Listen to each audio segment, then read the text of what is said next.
Welcome back to Shadow Cinemas. நம்ம சேனலில் watch list சீரீஸை 10 எபிசோடுக்கு மேலே கம்ப்ளீட் பண்ணியிருக்கோம். ஹோப் யூ ஆல் என்ஜாய்ட் தம். இன்றைக்கி இந்த 11வது எபிசோடில் கொஞ்சம் ஸ்பெஷலாக இருக்கட்டுமேனு ஒரு காமன் டினாமினேட்டர் உள்ள ஒரு 3 படங்கள் கொண்டு வந்திருக்கேன். இன்றைக்கி லிஸ்ட்டில் பார்க்க போகிற 3 படங்களுமே ஒரே நாளில் நடக்கக்கூடிய கதை, வில்லன் கேரக்டர் படு பயங்கரமாக டிசைன் பண்ண கதை, அண்ட் 3 படங்கள்லையுமே adrenaline rush or seat edge or nail biting எப்படி வேணால் சொல்லலாம். அந்த அளவுக்கு பரபரப்பாக போய் என்ன தாண்டா நடக்கும், எப்படி தாண்டா முடிப்பீங்கன்னு நம்மள ஒரு டென்ஷன்லேயே வச்சுருக்கக்கூடிய சூப்பரான த்ரில்லர்ஸ் சொல்கிறேன், நோட் பண்ணிக்கோங்க. இன்றைக்கி லிஸ்ட்டில் ஃபஸ்ட்டு பார்க்க போகிற படம் 2016 இங்கிலீஷில் வந்த ஹுஷ், இல்லை ஹஷ்ன்னு சொல்லணுமா, எப்படி வேணால் சொல்லிக்கலாம்.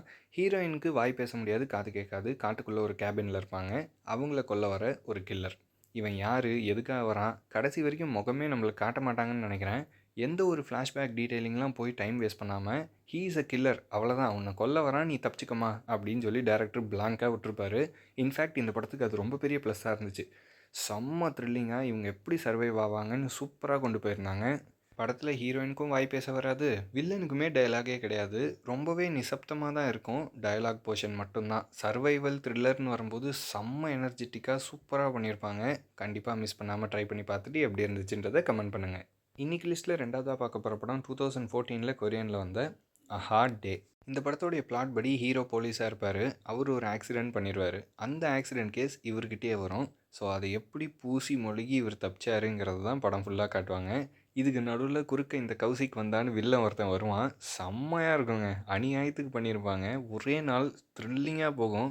குறிப்பாக எப்படி தான் இவன் தப்பிப்பான் அப்படிங்கிற பரபரப்பு தாண்டி படத்தில் நிறைய காமெடி எலமெண்ட்ஸும் சூப்பராக ஒர்க் அவுட் ஆகிருக்கும்.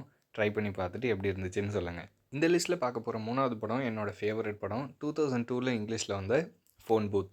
இந்த படத்தோடைய பிளாட் சொன்னால் கொஞ்சம் ஸ்பாய்லர் ஆகும், ஸோ ஸ்கிப் பண்ணிக்கலாம். மொத்த படத்தையுமே ஒரே ஒரு ஃபோன் பூத்துக்குள்ளே நிற்க வச்சு சம்பவம் பண்ணியிருப்பாங்க. வில்லன் யார், அவன் பர்பஸ் என்ன, எதுக்காக பண்ணுறான்ற கிளைமேக்ஸ் ட்விஸ்ட்டெல்லாம் செம்மையாக இருந்துச்சு. அதை தாண்டி ஹீரோவோட பர்ஃபார்மன்ஸ் டாப் நாச்சுன்னு சொல்லலாம். படத்துக்கு ரொம்ப நல்லா சப்போர்ட் பண்ணியிருப்பார்.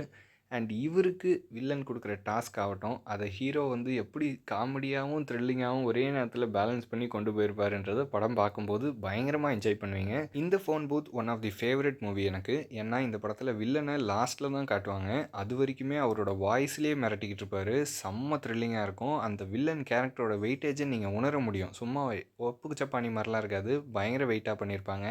அண்ட் செகண்ட் ஹாஃபில் ஒரு இடத்துல உனக்கு இது வேணுமா அது வேணுமான்னு சொல்லி ஒரு கட்டத்தில் கார்னர் பண்ணுவார். அந்த இடத்துல ஹீரோவோட டென்ஷன் நம்மளுக்கு ஈஸியாக கன்வே ஆகும். செம்மையாக பண்ணியிருப்பாங்க. நீங்களும் என்ஜாய் பண்ணுவீங்கன்னு நம்புகிறேன். ஸோ இன்னைக்கு லிஸ்ட்டில் சஜஸ்ட் பண்ண மூவிஸை நீங்கள் ஆல்ரெடி பார்த்துருந்தீங்கன்னா உங்களுடைய தாட்ஸ் அண்ட் வியூஸ் என்னன்றதை ஸ்பாயில் பண்ணாமல் கமெண்ட் பண்ணுங்கள். இதே போல் த்ரில்லிங்கான மூவிஸ்க்கு நம்ம சேனலை சப்ஸ்கிரைப் பண்ணி சப்போர்ட் பண்ணுவீங்கன்னு நம்புகிறேன். சீக்கிரமே இன்னொரு சூப்பரான வீடியோவில் சந்திக்கலாம். தேங்க்யூ.